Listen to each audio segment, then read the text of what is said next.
Ambos under the pump. Our frontline paramedics are at breaking point, run off their feet, working heavy overtime and skipping toilet and meal breaks. This is inhumane. Quote, it is not uncommon to hear over the radio at night a crew asking permission if they can pull over on the way to their next case to use a public toilet for relief, says union coordinator Fiona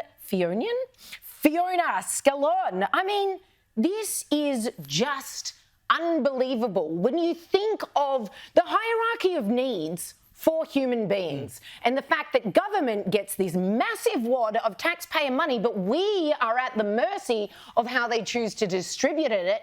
And then we've got literally ambos, people being called to emergencies to save lives. They're on the front line, they're first responders on the scene of any emergency. And they're begging to go to the bathroom? This is a double-page spread in tomorrow's Gold Coast Bulletin. Unbelievable. But it makes me understand now, sometimes when you see an ambulance with lights and sirens going, are they rushing someone to the hospital or are they just trying to get to the toilet? Or sometimes they're just trying to get a coffee as well. Seriously, well, it's the fireys often do that, but we love you still. It's okay, even if you're going on the Mac.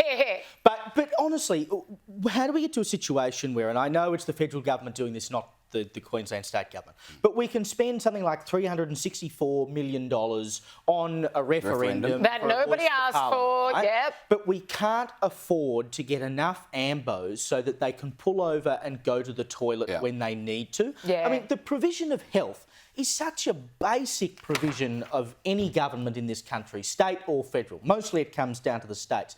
And if you can't get on top of the things like that, and we'll talk about another story on the front of the Herald Sun in a minute that's equally shocking, if we can't get on top of the basics like that, what can we get on top of? Well, nothing, at what point clearly. do we say we cannot trust government anymore to look after this? Well, then the other thing is our ambos and our paramedics work incredibly hard under great 100%. duress and they can't even have a toilet break. I know, it is absolutely disgusting.